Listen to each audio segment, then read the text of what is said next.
Ce matin, on parlait des enjeux.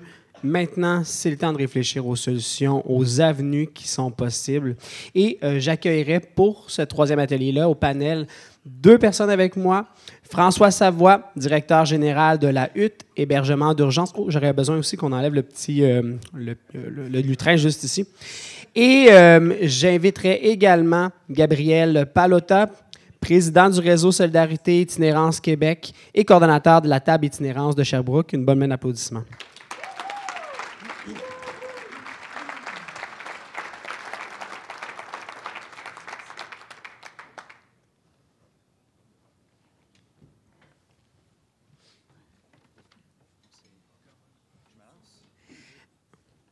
Oui, ça sera plus facile comme ça. On va commencer. Oui, tu peux commencer, Gabriel, assurément. Quand tu vas prendre parole, le micro va s'activer.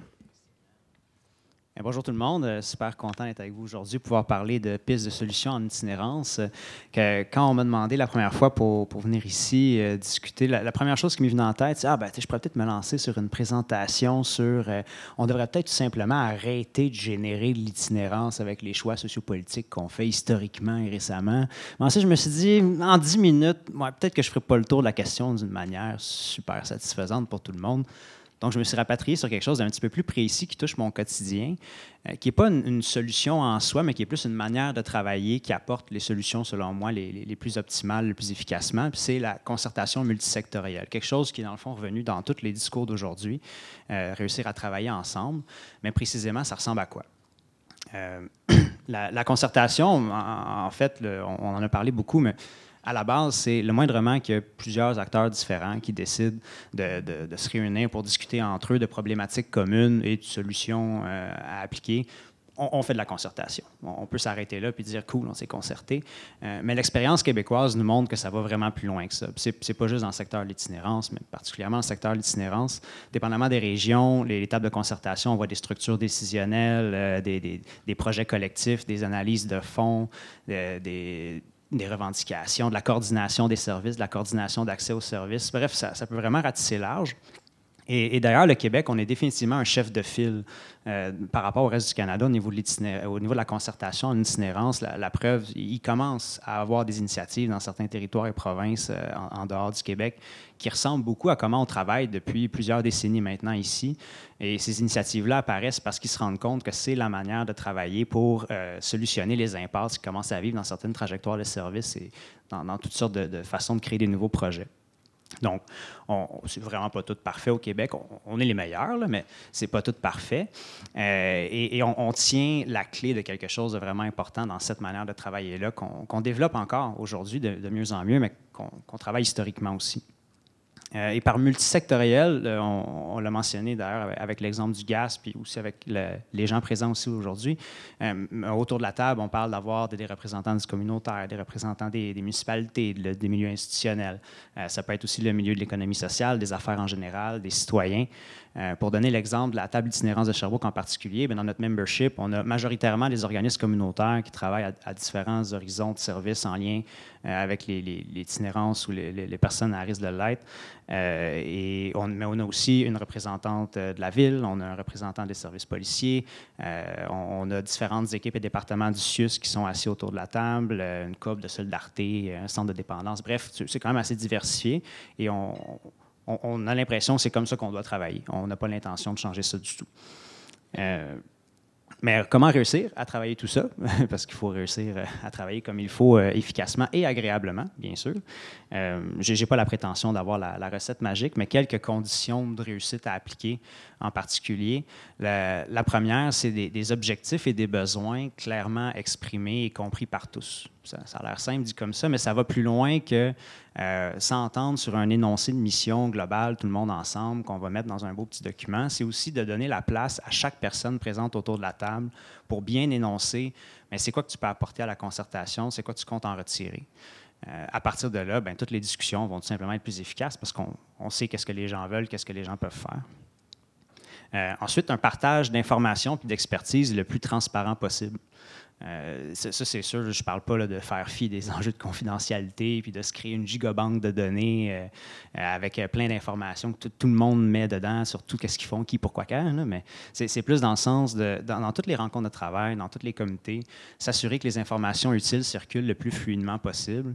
Et ça peut aller de plusieurs façons. Ça peut être la concentration des communications à un certain endroit. Ça peut être par des protocoles d'entente de transfert d'informations. Des exemples qui me viennent en tête, entre autres à la ville de Sherbrooke, bien, au niveau des interventions policières qui sont faites dans les campements, bien, il y a une partie de ces informations-là qui sont relayées à des travailleurs de proximité, des travailleurs de rue, des travailleurs du CIUS. Donc, ça permet un vraiment meilleur suivi de ce qui se passe dans les campements, puis comment on fait pour mieux suivre les personnes qui y résident.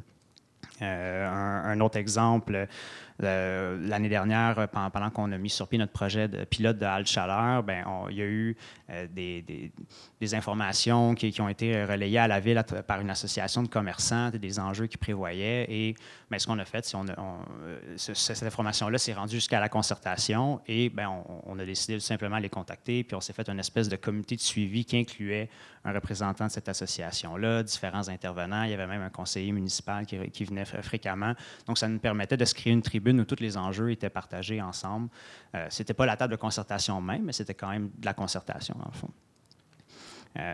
Je peux aussi penser, entre autres, à si jamais il y a des décisions qui sont prises par un organisme, parce que c'est quand même autonome, tout le monde est autonome dans une table de concertation. Si un organisme décide de changer un service ou de changer les heures par rapport à un service, bien, c'est sûr qu'il ne va pas le faire en silo puis jamais le dire à personne. Il va s'assurer que l'information soit amenée idéalement à l'avance pour qu'on puisse mesurer les impacts que ça va avoir, en discuter, voir s'il y a d'autres façons de faire. Si la ville prévoit que dans certains secteurs, il y a des enjeux, puis que là, tout d'un coup, le travail des travailleurs de rue sera à faire différemment, mais c'est sûr que cette décision-là, elle ne sera pas prise. Puis ensuite, l'information va circuler. L'information va arriver à la table de concertation, puis on va voir qu'est-ce qu'on fait avec ça. Et le dernier point comme condition de réussite, bien, c'est tout bonnement dit, le respect. ça a l'air simple comme ça, mais c'est le respect des opinions différentes, des objectifs différents en dehors de la situation de concertation et aussi des enjeux que les différentes instances peuvent vivre. Je pense, il ne faut pas s'empêcher d'avoir les discussions sensibles sur les différents enjeux. On parle beaucoup de comment on va gérer les droits individuels en termes d'accès aux soins de santé mentale. Bien, vu que c'est touché, on n'en parle pas en concertation parce qu'on ne veut pas chicaner. Mais non, sur une table de concertation, si on s'entend tout le temps, surtout, bien, clairement, tu es en train d'oublier des dossiers importants. C'est pas supposé arriver. On est supposé être en désaccord, on est supposé avoir des débats, mais il faut juste le faire dans le respect. Puis une des façons de s'assurer de ça, c'est aussi de comprendre tous les enjeux qui sont vécus par les différents secteurs. C'est sûr que s'il y a un dossier chaud traité dans les médias, que la ville est sous pression, bien, si un journaliste m'appelle pour me demander c'est quoi la critique que vous voulez adresser à la ville, ce dossier-là, je ne vais pas commencer à juste rajouter de la pression pour rien. je vais discuter avec ma répondante municipale pour savoir qu'est-ce qui se passe avec ce dossier-là, puis on verra après comment on aligne les communications. Ça ne sert à rien de se parler à travers les caméras. Dans le fond, il faut juste se parler ensemble. Et aussi, quand on parle de présenter différents nouveaux projets, différentes nouvelles approches, bien, c'est tout le temps une bonne idée d'avoir en tête, bien, il faut aussi savoir que, historiquement, au Québec, bien, les organismes communautaires ont eu et se battent encore énormément pour conserver leurs acquis. Donc, toujours approcher ces nouveautés-là en sachant qu'il y a une menace aussi sur ce qui est déjà construit. Donc juste avoir tout le temps ça en tête pour que ça fonctionne. Dans les temps. C'est qui me surveille pour le temps? Ouais, encore 4 minutes et demie, excellent. Il faut me surveiller là-dessus. Et pourquoi on ferait tous ces efforts-là? Ça a l'air super le fun, mais aussi super énergivore, tout ça, mais ça a quand même des résultats intéressants. En partant, quasiment par définition, bien, il y a une meilleure compréhension des enjeux, des opportunités, des besoins. Si tout le monde impliqué dans un milieu est autour d'une table, et que l'information circule fluidement, bien, c'est sûr qu'au final, on aura une meilleure compréhension de qu'est-ce qui se passe et qu'est-ce qui va se passer. Des nouvelles possibilités de partenariat et de collaboration plus efficaces. Ça aussi, ça va de soi. On peut même observer une certaine économie d'échelle en termes d'appels téléphoniques. Si dans une région, il n'y a pas de concertation et qu'il y a un nouveau programme de financement qui descend, bien, nos pauvres répondants au CIUS, bien, ils ont 30, 40 appels à faire pour rejoindre tout le monde. Alors que quand il y a une concertation qui est quand même assez active, bien, c'est un appel, c'est une rencontre à organiser. Tout le monde est gagnant au final, c'est juste plus efficace. Et la vraie conclusion finale de tout ça, ben, c'est une meilleure couverture de services. Si l'analyse est meilleure, si l'information circule plus fluidement, si les gens sont habitués de travailler ensemble, bien, on va offrir le bon service aux bonnes personnes au bon moment, ce qui est l'objectif ultime. On est là pour s'assurer qu'il y a une population qui soit desservie. Un exemple de projet récent à la table d'itinérance de Sherbrooke qui démontre bien un peu ce qu'on peut arriver à faire en mettant tous ces engrenages-là dans le bon sens. C'est une maison de chambre à Bosseuil qu'on appelle la maison de Laurier. Bosseuil, c'est peu de conditions d'accès. On prend où t'es, peu importe ta condition. Où on vise les personnes qui cadrent un peu moins bien dans nos différents services. Et comment ce projet-là a commencé? Bien, c'est une idée qui a été discutée dans un comité de travail en concertation, dans un comité qui parle surtout d'hébergement-logement. Il y a un des partenaires qui a parlé d'une opportunité d'immeuble qui s'en venait. L'OMH s'est montré intéressé à travailler sur un programme sur un projet de subvention pour acheter l'immeuble à travers un financement fédéral qui est administré par le CIUS, que le CIUS administre en faisant de la consultation avec tout le milieu. On a engagé une chargée de projet. Il y a un comité de suivi avec plusieurs partenaires autour de la table qui sont maintenant en charge de la gestion de ce projet-là et du suivi de la chargée de projet. Et c'est présentement un projet encore entièrement collectif qui a accueilli ses premiers résidents dans les dernières semaines. Donc, c'est quelque chose de vraiment plus agile, malgré tous les efforts en amont que ça a pris. Donc, ça, c'était un exemple de réussite qu'on a réussi avec tout ça. Et je suis sûr qu'on peut en avoir plein d'autres, des exemples de réussite comme ça à travers le Québec. Mais là, mon temps commence, j'entends les roulements de gorge à côté. Donc, j'ai bien hâte d'entendre vos questions, puis ravi d'avoir solutionné l'itinérance avec vous aujourd'hui. Merci, Gabriel.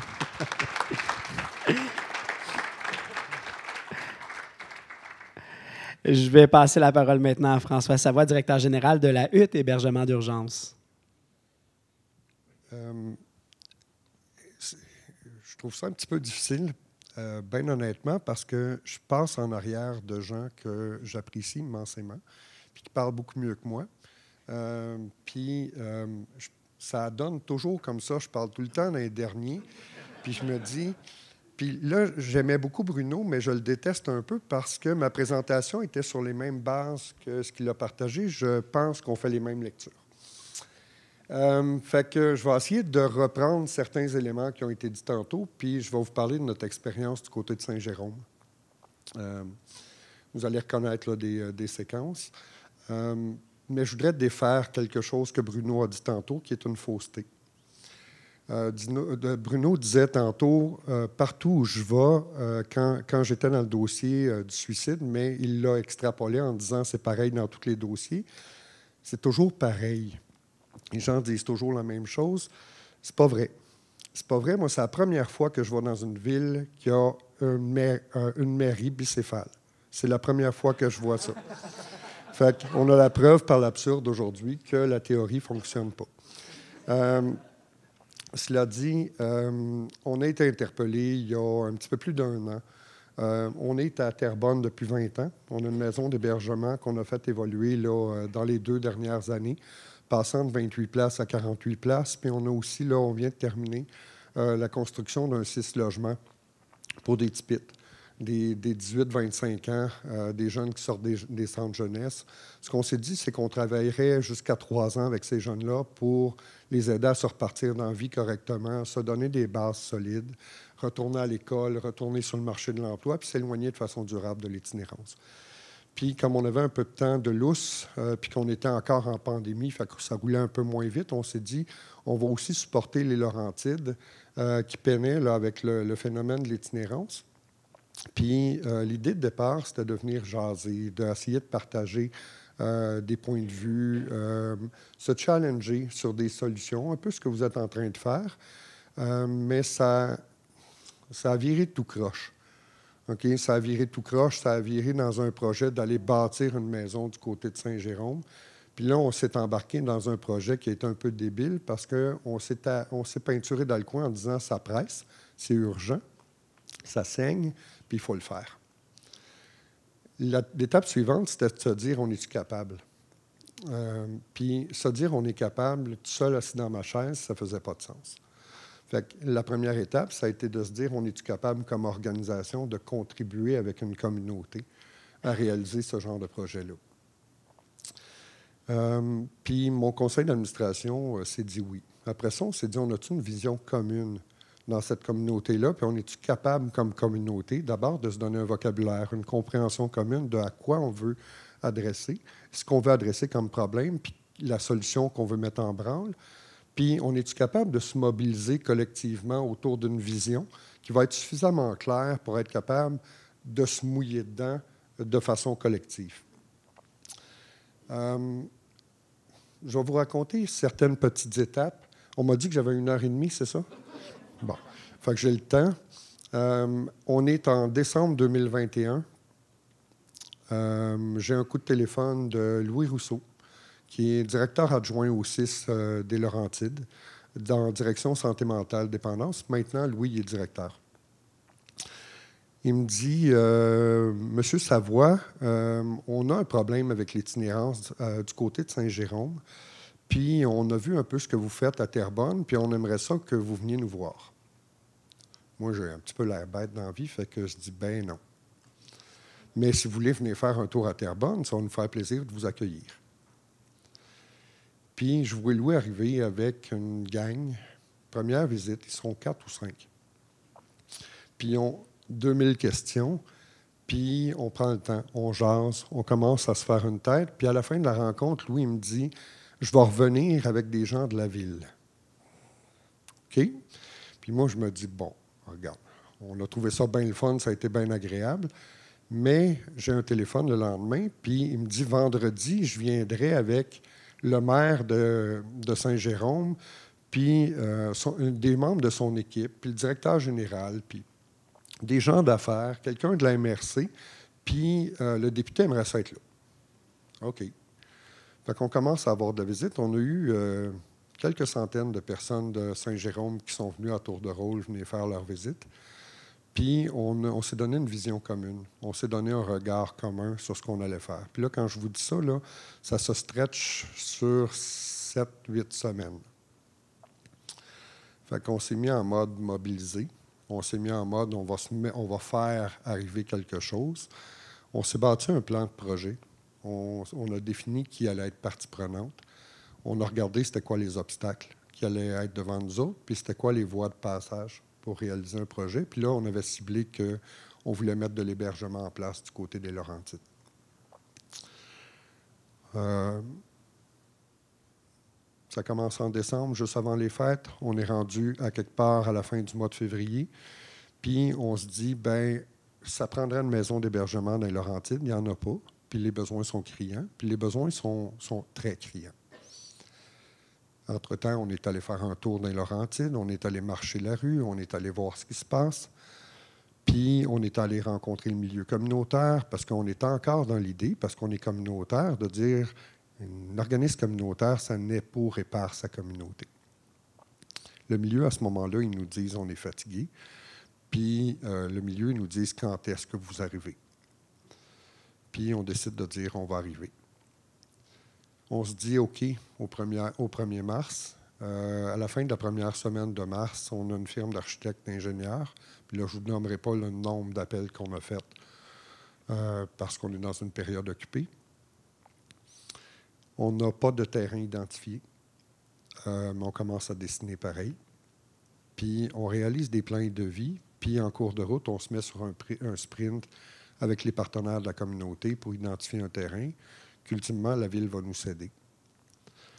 En cours de route, ce qu'on s'est dit, c'est qu'on ne regarderait pas les obstacles, on regarderait les solutions. Puis on s'est donné cette volonté-là de dire, quand il y a quelqu'un qui va dire oui, mais il va falloir qu'il y ait une solution au bout de la phrase.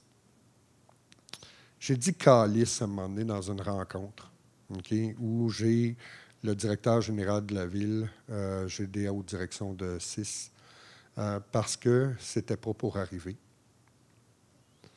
Puis j'ai dit calice, puis je pense que c'est le meilleur calice que j'ai dit dans ma vie.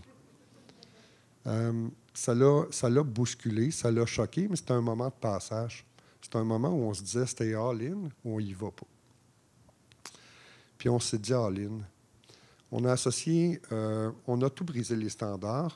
Puis d'ailleurs, la ville de Saint-Jérôme m'en veut immensément par rapport à ça parce que ça ne peut plus pas arriver à Saint-Jérôme. Fait qu'on a associé de l'ingénierie de la ville avec les ingénieurs du projet, On a associé les gens de l'urbanisme. 5 minutes. Oh mon Dieu, j'en ai encore pour 1 an et demi. Vous allez voir où ce que je vais en venir. On s'est donné l'agilité de mêler nos systèmes, de briser les barrières qu'on se met naturellement, d'enlever tous les obstacles qui font que les projets n'arrivent pas. Puis, après 3 mois de travail intensif avec des ingénieurs architectes, on a déposé un appel public pour faire construire. L'appel est parti là, quelque part au début du mois de juillet. Puis on a donné un premier coup de pelle en septembre. Normalement, ce genre de projet-là prend 1 an et demi à réaliser pour se rendre au premier coup de pelle quand ça va super bien. Puis normalement, ces projets-là prennent 4 ans à arriver à occuper les lieux. C'est 20 000 pieds carrés de plancher, c'est 48 places d'hébergement qui sont en opération depuis maintenant là, 6 semaines. Puis pendant qu'on a fait ce projet-là, on a repris le relais là, de l'intervention dans une église. Mais on ne voulait pas faire du dortoir. On ne voulait pas voir arriver des gens le soir qui repartent le lendemain matin. Je n'adhère pas à cette vision-là. Fait qu'on a transformé l'église. On a fait des mini-chambrettes. On a mis des vrais meubles. On a mis des vrais lits, pas des matelas au sol. Puis on a traité les gens comme si c'était des broches. On a traité les gens comme si c'était nos fils, nos filles, nos frères, nos sœurs. Parce qu'en réalité, c'est ça. C'est des gens de nos communautés.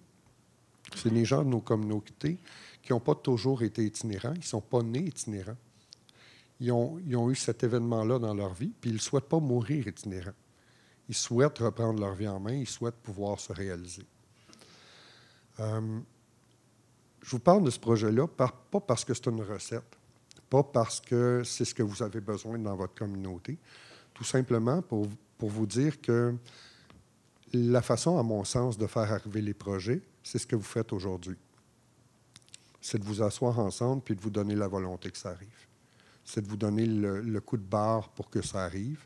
C'est de vous donner la main ensemble puis de dire, un peu comme Bruno disait tantôt, ça ne peut plus durer, puis il faut prendre les moyens de se faire un gramme B qui nous ressemble. J'ai écouté beaucoup ce que vous avez dit à matin. J'ai écouté certaines jases informelles.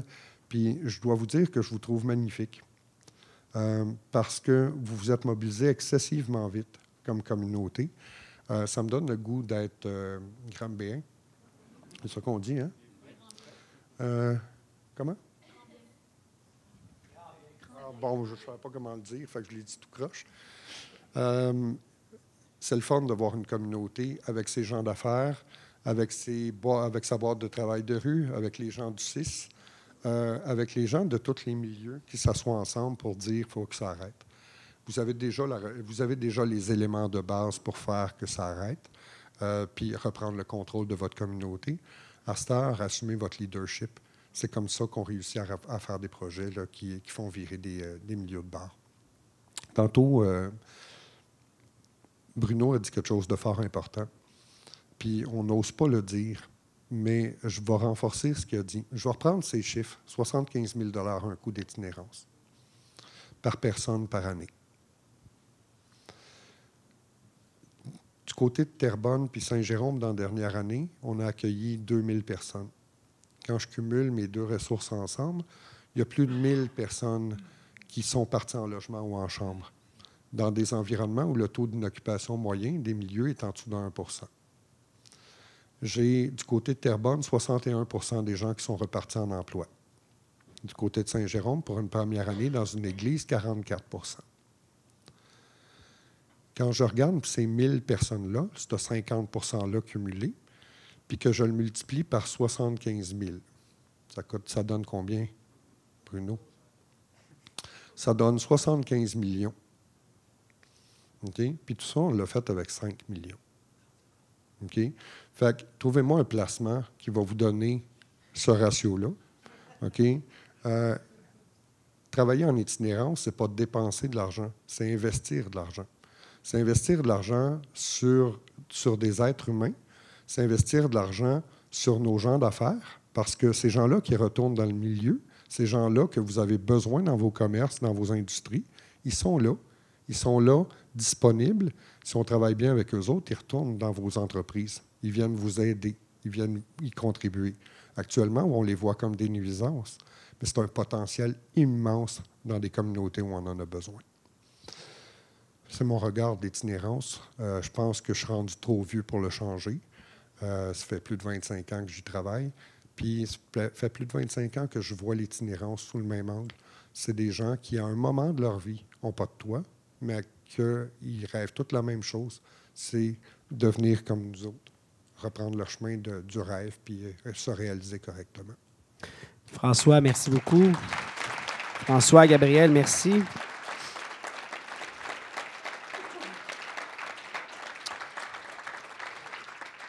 On a une courte période de questions. Est-ce qu'il y a des gens dans la salle? On a des micros que l'on peut distribuer. Si vous levez la main, nos équipes peuvent aller à votre rencontre pour y aller. Oui, juste ici, Marc-Antoine.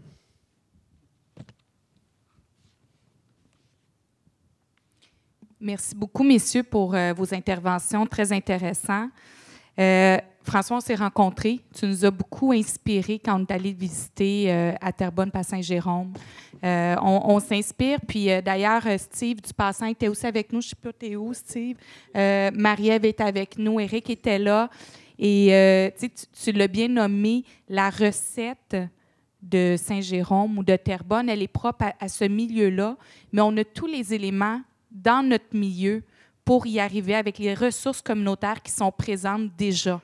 Donc, ce n'est pas de refaire la hutte telle que telle, mais c'est de dire comment on peut adapter le continuum de services avec nos organismes ici, qui sont déjà forts, qui sont présents, qui sont implantés.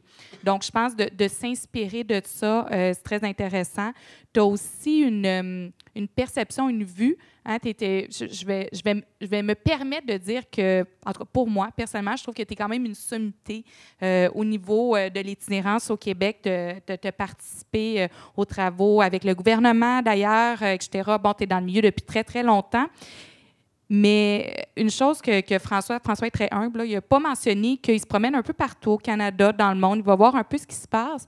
Et tu es venu te promener comme ça, par hasard, à Granby cet été. Venez visiter. Donc, j'aimerais que tu nous en parles un peu de tes impressions, de ce que tu as vu un peu sur le terrain. Oh, mon Dieu.